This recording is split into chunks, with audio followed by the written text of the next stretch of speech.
Hello, welcome to the show brought to you by the YAFC, and I'm Everett, and welcome to our 10th episode of the show. We should probably do some kind of dance or some silly, I A don't know, little. some contest, right?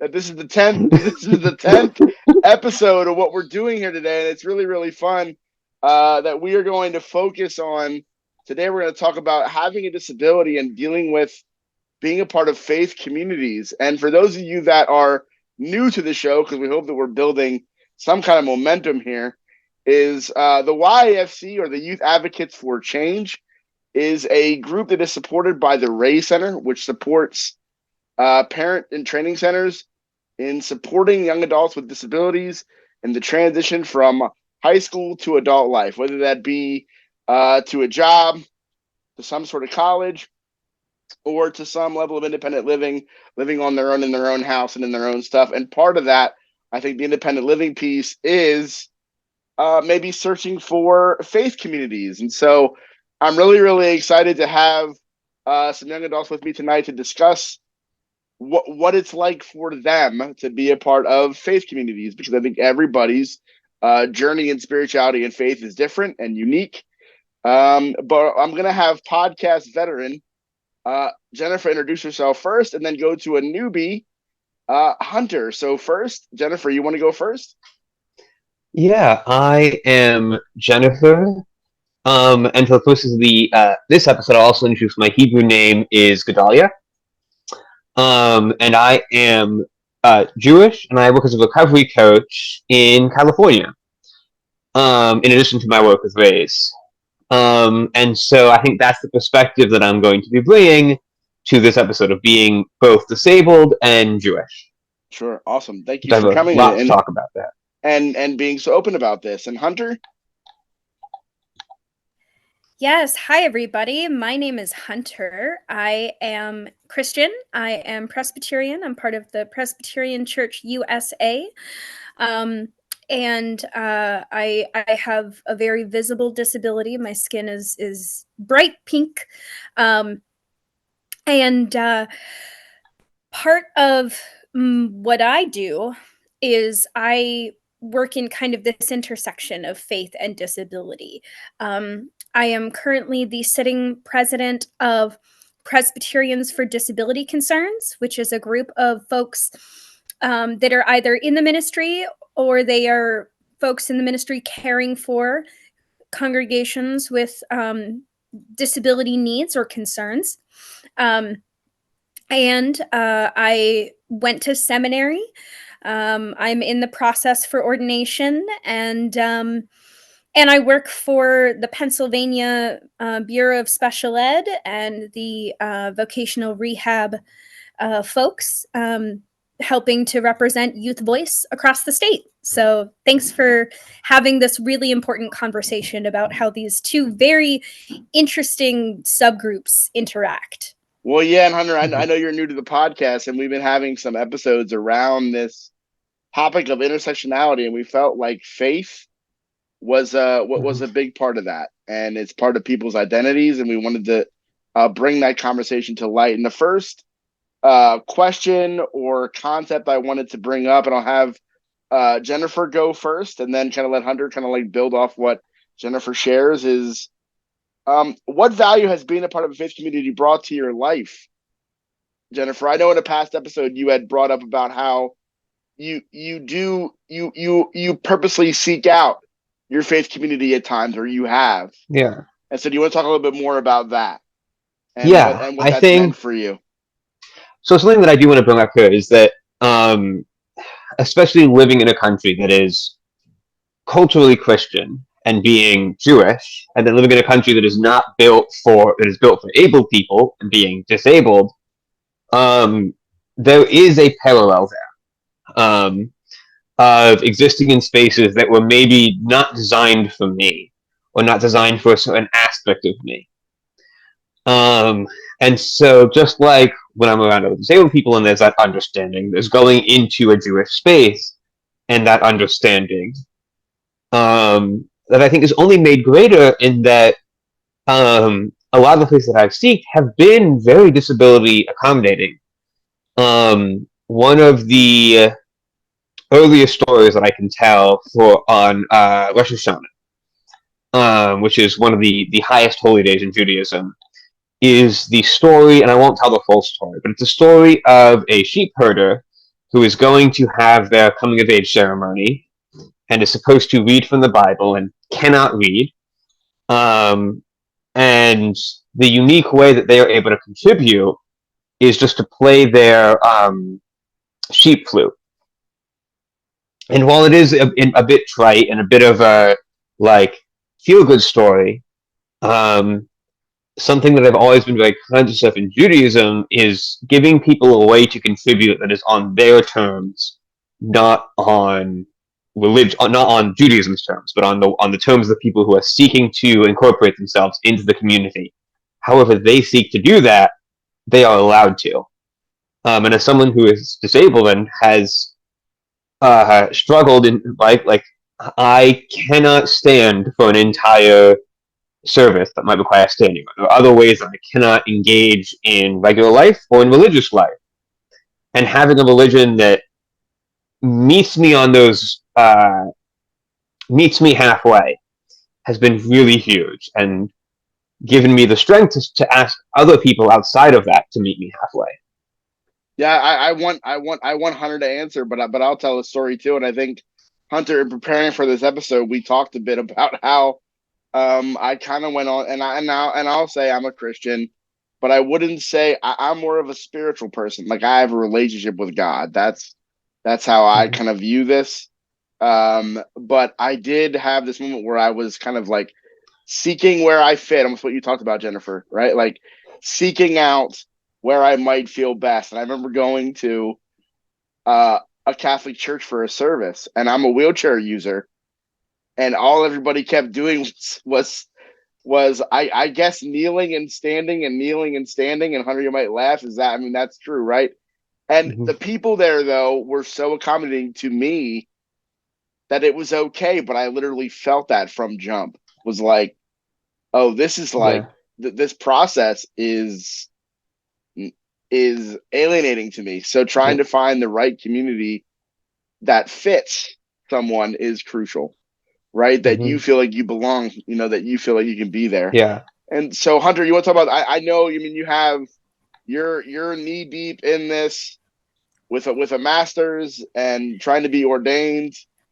But what kind of brought you to that, and what value has it brought to you to be a Presbyterian? So much value. I mean, Jennifer, I think something you hit on is really important, and that's that you're going in seeking community. You're going in seeking connecting with other people. And it's kind of a vulnerable space, right? Because, for us, there's a certain level of vulnerable existence, right? Of moving around in a world that isn't necessarily built with us in mind. And at the same time, I have been a part of the same congregation that I have been a part of since I was 5 years old. I grew up in this space. I grew up with these same people. And, I look very different. When I go out in public, my presence turns heads. I get comments. I get questions. I get oddly inappropriate at times responses from the general public. But this place was one place I could go where I wasn't any of those things. I wasn't the red girl. I was just Hunter. I could just go and be myself, and I was welcomed as I was. And that is something that I got so used to in the church where I grew up in, that when I went to college and I left home for a little while, and I went to other churches, and I went, oh, they're not all like that. Oh, most of them are actually not like that. And, kind of learning for myself what that relationship with God looks like. Because there's a lot of talk. about, well, where does disability come from a spiritual lens, right? And why is it there? And all of that kind of stuff. And, you know, a lot of that ends up being turned into this language of for lack of better terms, sin, right? This idea that, well, somebody did something wrong at some point. And so now you're experiencing this as some sort of divine retribution or something. And from my seminary studies, I can't tell you how much of a load of crap that is. Right. Sure. And I say that because one of the books that I stumbled across, actually before I went to seminary, but I really delved into the subject in seminary, was this idea of coming to the table of a disabled God. There's some really awesome, fairly recent in the long span of religious academia literature about, you know, coming at it from a Christian lens and looking at the person of Jesus, and looking at the nature of the way that the Gospels describe his resurrected form. He still maintains his wounds from his experience. In his wholeness, in his perfection, he is still marked. That says to me that the marks of this world are a part of you, and they themselves are holy. They are special. They are built as part of you. And I know for different people in different relationship to their disability, they may or may not feel comfortable with that idea. But to me, that is comforting. You know, we think about being made in the image of God. Well, when it comes to being very visibly different, that takes on a new meaning. That means that God looks like me with red skin. That means that God looks like you, Everett, as a wheelchair user. That means that God looks like all of these things. And to me, that is so, so very comforting. And to be able to be in a space where I can be with other people who are also image bearers and that kind of thing. And so that is what it has meant to me. Well, and so I mean, regardless of what your perspective is, a lot of it seems to be geared around that community building and that belonging space. And with that, and Hunter, I think you mentioned, and I'll go to Jennifer with this, but you mentioned how you were in the same church since you were 5, and so it became like a safe place.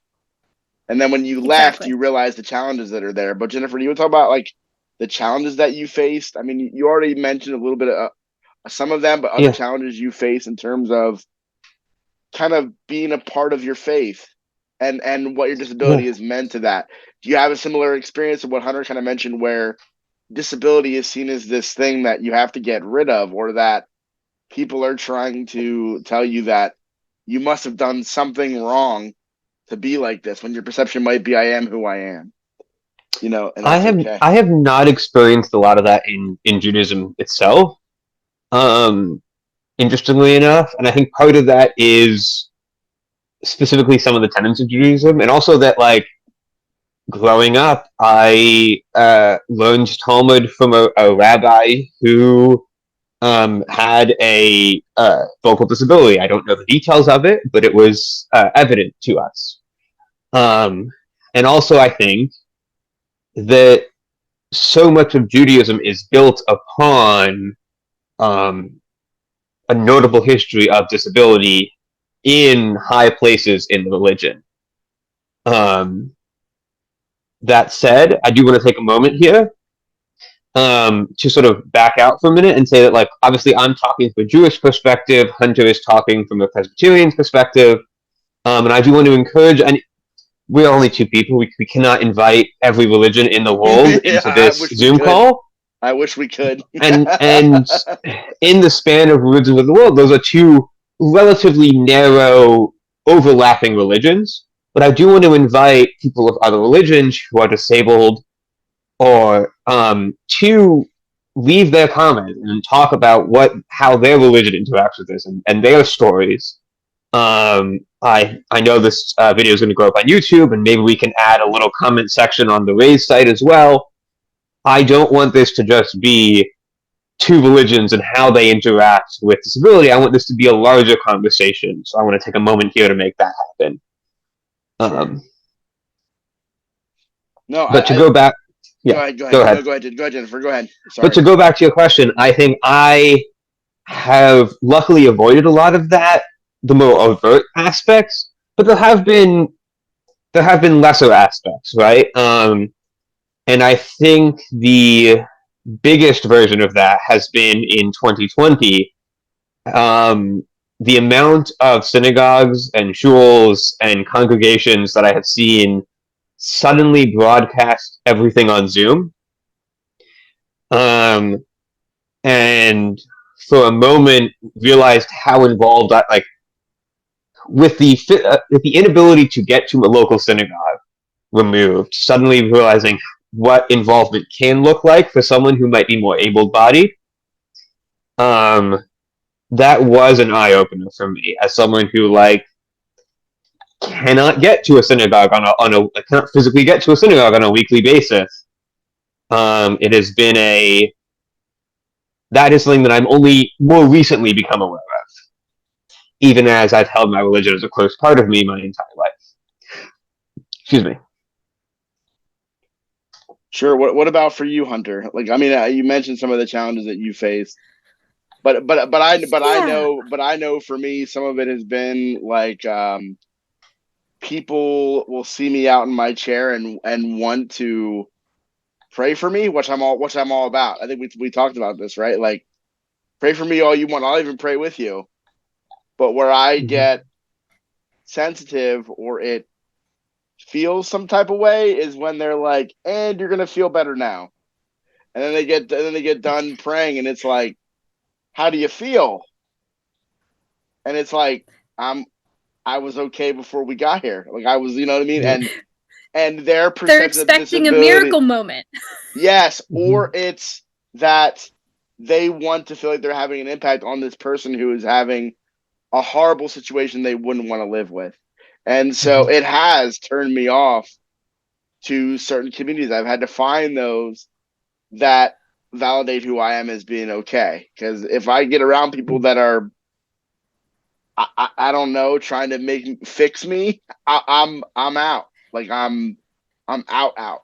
Like I'll just legit though. Right. So much of so many and I'm saying this as part of the church, guys. This is a serious issue. We got to deal with this. Yes.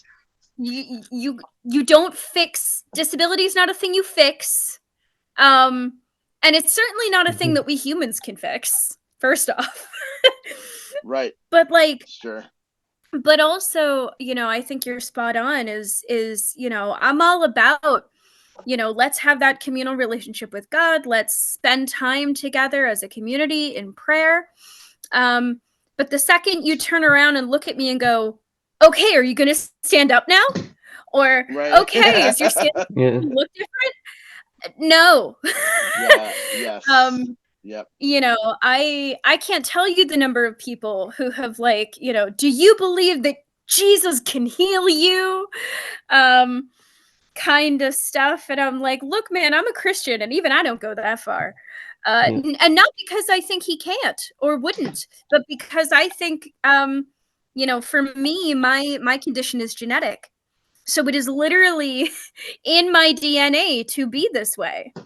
Right. I think that is intentional on God's part. I don't think that's a bug. I think it's a feature. Well, and for me, like having CP is a birth defect, and I can trace back in my history or my mother's history of pregnancy and maybe understand biologically or from a science perspective why I am the way that I am. And so I kind of look at it like that was supposed to happen that way, and I'm okay with that. You know what I mean? Yes. While CP is deemed a defect, it is something that has enhanced my life completely. Now, could I have a different perspective if I was a person who acquired my disability, after birth, and I'm 22 years old, and now I'm a paraplegic, and there's all of that goes on with that. Could that be seen differently? Absolutely. But even to those folks, I've tried to say everything happens for a reason, and it's all connected. Back to where you're supposed to be, and so the challenges are, I think, again, it's attitudinal things that get in the way. But I'll go back to what both of you have said, and maybe this is like a theme for the overarching theme of this episode, is that if you find the right community as a family, as a young adult, as a person, it can be really beneficial. It can, and being a part of it can be a part of the fabric of who you are and what you become, right? Is because I wanted to ask you then too, like, what have you done, Hunter? And I'll go to you because you kind of have highlighted these.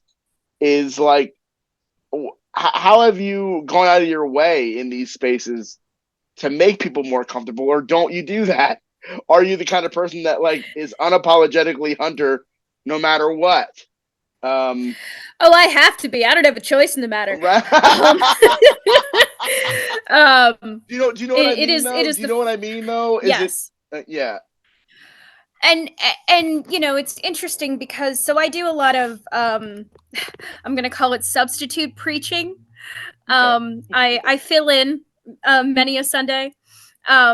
So when I go in though, unless the scripture passage calls for it in some way, I typically don't make reference to my skin or my disability. It's certainly something people see. It's certainly something people interact with. Excuse me. And it's something that is, what do I call it? The red elephant in the room. It's definitely that. Right. But and at the same time, I've actually done a lot of work with disability inclusion. We have a disability inclusion Sunday that's in September, where we, dedicate time to worship and give thanks for, our brothers and sisters and siblings of all abilities, of all neurodivergencies, of all shapes and sizes, because so much of, I think, particularly, and, Jennifer, you can speak to the difference, I think, because it sounds like there is some interesting cultural difference between kind of the Christian expectations around disability, that it's this bad thing, that it either hints at something bad about you or your family, or even that, that you must be so bad off, that you need extra God. And just trying to, right. That's a funny way of putting it. Like, I'm all about being spiritual and having faith, but like, I don't think I need extra. Like, I feel like I don't, but that's what people, that's the perception of what I have seen. Right. Yeah. I mean, that is it. You must need more, and heaven forbid your wife or your family. Like, how do they even live? Wait, you have a wife? You can have a family? Really? Like, that blows their minds. Anyway, Jennifer, can you speak to the difference in maybe some of I think spiritual and again, this is just like religion is not all one thing. Judaism is not all one thing. There are, many different groups within Judaism, even within the same group, like one temple to another, one synagogue to another, are going to be different. But in the groups that I have found myself part of, there has been a heavy emphasis on inclusion and on this. When we're talking about like how do you observe this holiday, there's a very famous commandment, very famous mitzvah, which is that you should live by these rules, but you shouldn't die by them. that if something is going to ever put your health in any number of danger, then you just ignore it. Like, and as Sure. someone, and just have that just be an overarching premise that, like, if I can't safely do this, then I don't do this. There is such a lack of expectation that I would make myself do anything that I don't think I can. Um, and that goes a long way in allowing me to engage with Judaism, because there's no, if you're not doing the thing everyone else is doing, there's an understanding that there's a reason for that, and that the rest of the congregation doesn't need to know what that reason is. Has been, and that does feel completely opposite to yeah. how I have experienced, I'll say, negativity within my faith Mm-hmm. has been that you're not meeting the expectations, right? Or Can that I you, can I throw in a question? yeah, sure. Yeah, I mean, go ahead. Yeah. I'm just curious. I'm familiar a little bit with kind of the idea of that practice of, like, doing what is safe for you. Mm-hmm. And when thinking about, fasting for Yom Kippur and things like that, that makes sense. I Mm-hmm. wonder, are there other applications of that? Like other instances where a practice might, Be seen as might unsafe. require more than one might be able to do. Absolutely. I think the easy ones are all food based, right? If you're fasting, you don't have to fast. There are endless amounts of discourse about clever ways to eat and make sure that you are eating enough while, like, you're technically fasting, but because any one bite is less than an olive, which is like a measurement amount. But you're still making sure you get as much nutrition as possible. Um, but there's also, like, lesser amounts, like on Passover when you can't eat bread, clever ways to make sure that you are still getting all your nutritions, or just still eat bread. And I think down the line, on every level of tradition, when you are praying, the idea that there's an idea in prayer called shokeling, which is to go like this and to move your entire body as you pray. Um, and that's a thing that you can do. That is a perfectly valid way to pray. Or you can just sit down. And I think across every observation, every commandment, every mitzvah, there is the idea that, like, if you're doing it different, there's probably a reason, and that reason is as valid even if you don't know what it is. Yeah.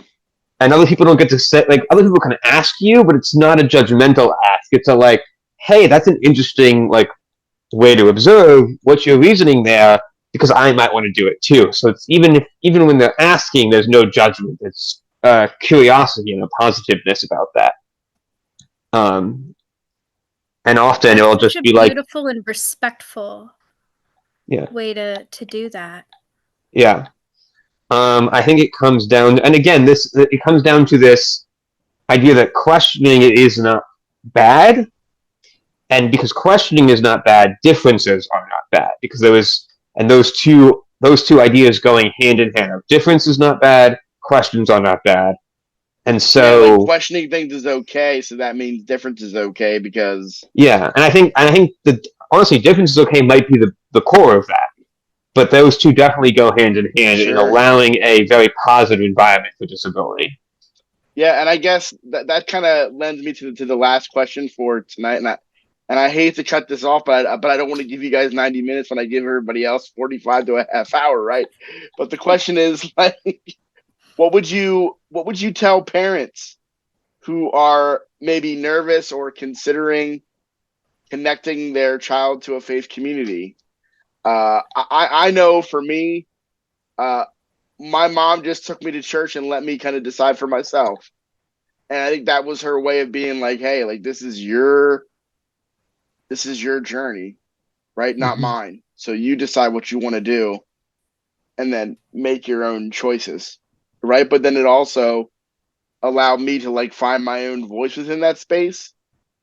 more than I realized. But preparing for this episode, I thought, that was on purpose, wasn't it? And she said yes. Like that was on purpose. So, what kind of advice would you give to parents who are kind of looking at this and might be skeptical, afraid, or maybe they really want to do it? And why should they really want to do it? I don't know who wants to take that one first. I should have probably pointed that out, but I'm a bad host. So what can you do? Oh, Jennifer, you want to go Go first? ahead, Jennifer. Yeah. Hunter just did a nose go. I think when it comes to both in religion and in disability, I think as a parent, something you have to acknowledge about your child is where they are finding that meaning. So, like, when you are putting effort into something, if it has meaning to the child, to the young adult, then it is going to be worth it. And if it doesn't have meaning, then a lot of times it's not going to be worth it. And so the question is not like, should I involve them in religion? It's what parts of this, if I involve them, it will have meaning to them. It's not, can this disabled person figure out a way to do this? It's like, is there a reason that this person wants to do this? And is that worth that is a it? that is a very perceptive answer. That is great for the 10th episode of this. That literally applies to every aspect of what we've talked about. Right? Is like, if there's value in this for someone, then maybe you should invest in it. And if there's no value in it, if they don't see value in it, then don't force that. And that value is personal. The things that I see as value are not necessarily things that other people will see as value. That is heavily personal. But that is, And I would add to that too, I think there's a certain level of coming to terms with the life that is different. For parents, oftentimes it's a certain element of grieving the life that you thought your child would have, and in other instances, it's celebrating the life that your child has, and in another way, it's and for that child, it's understanding themselves and their own body and their own mind and how it works in this world. What is their place in it? And in that sense, I think, that's the great joy of faith communities, is that here is a place where you can begin to wrestle with those questions, and hopefully do so in a place and an environment where those questions are welcome, where that growing room of adapting to what you need is met with people who are willing to grow alongside you. Oftentimes that might mean doing a little bit of educating up front. You might have to educate some of the folks in that new community so that they can know how to adapt to your child or to you. It might mean, being able to advocate for your own needs if you need or want, larger print bulletins, or if you need a device to help you hear or something, anything. Oftentimes communities are working hard. There's actually lots of conversations happening within faith communities about how do we make our places and our forms of worship, our spaces, more accessible and more inclusive for more people. And part of the challenge in that conversation is they can't prepare for something they don't know about. Right. Once they know, then they can prepare and work with you. And so it can feel very scary taking those first couple steps. And there is such a big, diverse community of folks with all sorts of abilities inside those doors, just hanging out, waiting for you. Yeah, well, and I think that this is, what you both said is a great way to wrap this up. But I think that when I've worked at other places that have done holistic transition plans, person-centered plans that are like about what somebody hopes and dreams are, what they like, what they don't like, Where do they see themselves in the future, in 5 years, 10 years, 6 months? Like all of those kind of conversations, to me, this faith-based conversation is a part of that, because there is a community there. And what you said is that it's literally a spot for you to kind of be and grow with someone who wants you to be there to do that. And so the natural community is such that that's helped, and you can learn things about yourself and about what you need in a space that's going to support you through that. But that goes back to the whole beginning of this, is finding the right community, right? Finding that right community that you fit with. And if you don't fit there, don't. And I really like Jennifer's way of saying, like, take some pressure off. You know what I mean? Like, take some pressure off and just kind of live and understand that this is a journey that you're going on, and things will change and evolve the way that they do. And so thank you both for your time. Thank you both for your energy and your honesty and your vulnerability about this too. I think this topic is super important, and I'm so glad that the YAFC chose to do this episode, because I think it's critical to this conversation more than people realize. So thank you both. You'll hear episode 11 in next month, which is February, and it'll be about dating and relationships. So we're going to go from religion or faith communities to dating and relationships. I didn't really think about that when we were planning these out, but it's a cool dichotomy to go from religion to Valentine's Day and talking about dating and relationships. But I know that also is a hot button topic for not only for youth, but also for their families too. And so we'll talk about that. And tons of really easy topics to fill out with your family. Yeah, we well, you know, super easy answers there. You know, one and done. I'm loving these intersectionality conversations, because they are bringing up really deep perspectives from young people or young adults who really do think about this. And I think that shows that people need to be having more just open conversations like this about them. So thank you both.